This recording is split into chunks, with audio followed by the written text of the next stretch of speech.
Hey guys, welcome back to a new video. I'm going to be recapping all the books I read in June. I say all the books, I only read 3 books. In my defense, it was June. It's like the start of summer. My kids were finishing school, and then we just did summer things. I've been taking them swimming, I've been taking them to Disneyland a lot. So, stuff like that. I also went to the Offspring concert. It was such a good concert.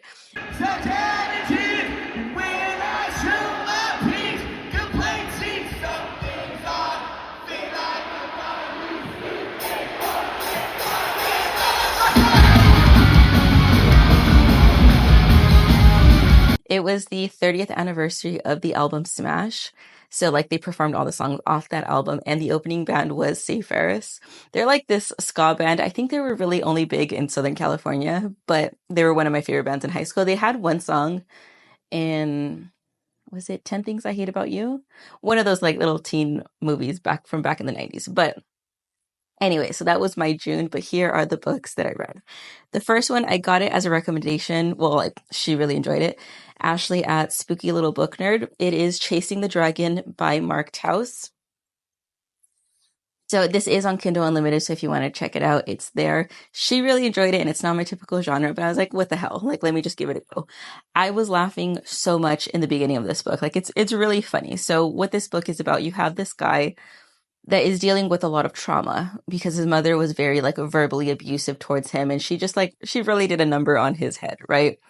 And he just got out of prison. You don't know for what in the beginning, but he decides he's going to be a superhero for his town. He's going to clean up the town.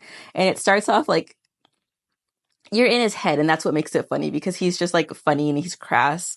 So this book is very crass, violent, things like that. So if you don't like that, you wouldn't like this book, but I do. So that's why I was laughing a lot. But he decides to be a superhero. He gets this costume made, and he starts off kind of harassing little old ladies that aren't cleaning up after their dogs.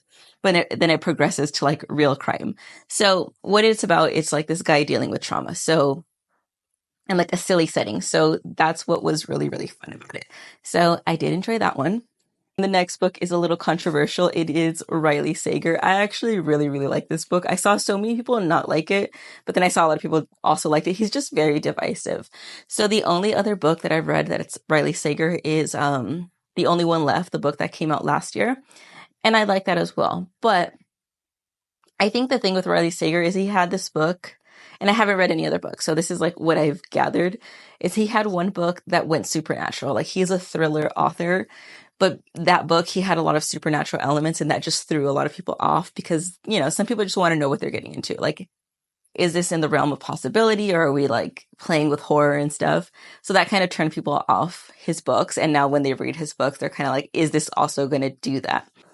But either way, I don't mind if it does go supernatural or if it is in reality. So for me, that's not a huge deal. So in this book, you have your main character, Ethan. He's a man in his 30s, but when he was younger, 9 or 10, he was having a backyard camping session, I guess, with his best friend. They would just every Friday, set up a tent in the backyard and have a sleepover. His friend Billy had lived next door, so it was just a very safe thing. It was the 90s, so before we just had all this overwhelming stuff of kids, bad things happening to kids when you least expect it. Literally, my daughter cannot go to my car to get something she forgot without me watching her through the window.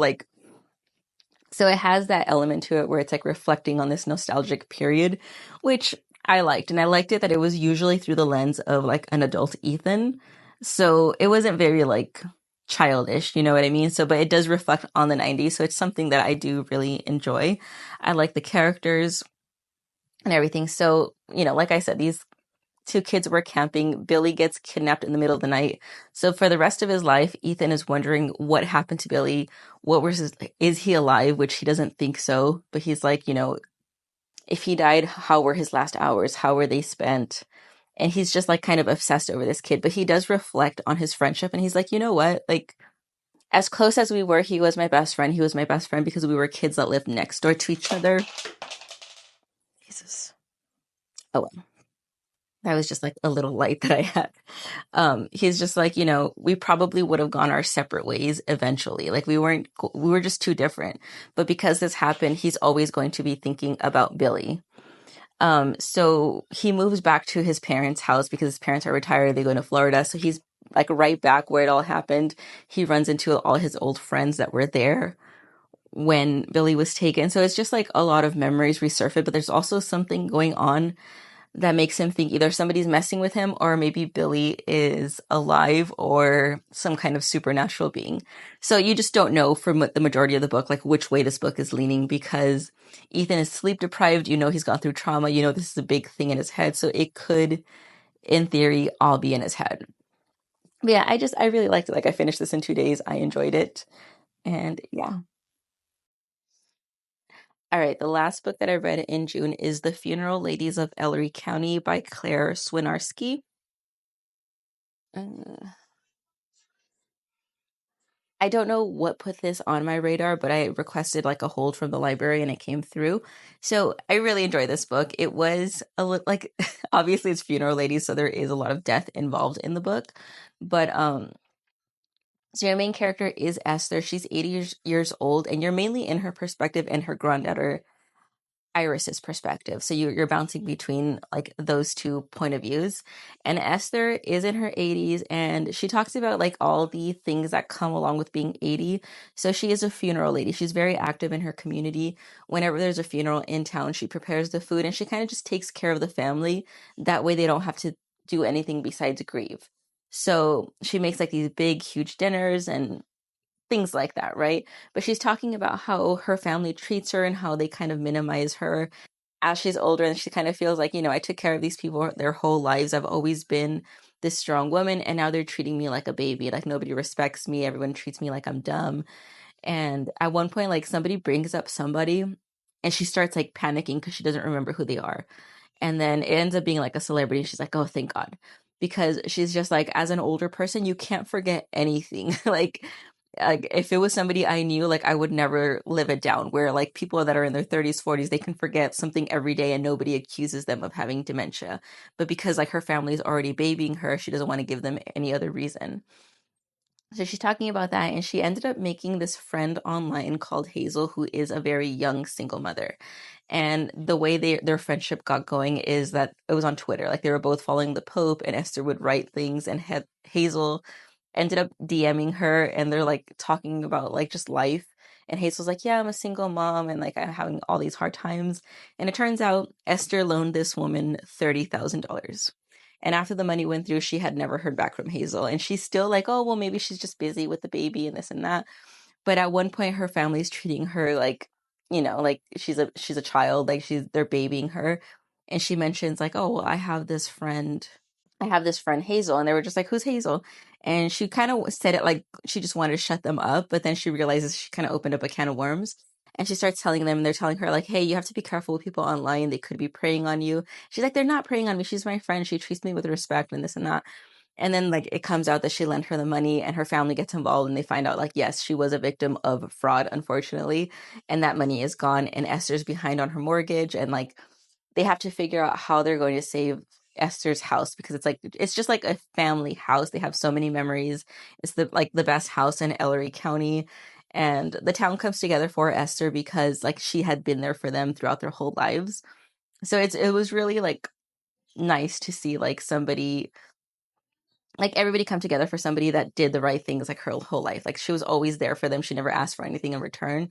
So even like the meanest people in town were just like, hey, she was there for me, and like they contributed to trying to help her do this. So what it was a cookbook that they decided to do, like a old like vintage county cookbook, like a church cookbook where everybody contributes a recipe. And the town is so small. Like there's like one coffee shop, there's one hardware store. So there's really no need for them to advertise, but they were still buying like full page ads to put in this to cover the printing costs. So she's doing that, right? And in Iris's POV, she starts dating this chef's son who like the chef's wife passed away and she wanted to be buried in Ellery County. So that's why they went there, even though they're from LA. But Iris falls for this guy, but he has experienced some like PTSD. Like he went through something very traumatic, like only like a year or two prior. So he has these outbursts, and we see Iris trying to manage like his moods and trying to just like smooth things over, because she's like, when he's great, he's like the best guy on earth and like I love him. But when he's in these mood swings, I can't break through to him. And then he starts like gaslighting her, blaming her. And then we find out Esther had gone through the same thing. So as much as she loved her husband, she talked a lot about all the great things that he did and how, like, just like the Family Guy type of things, and how he was always there for his daughter, for his granddaughters. And like that was like a big part of the book.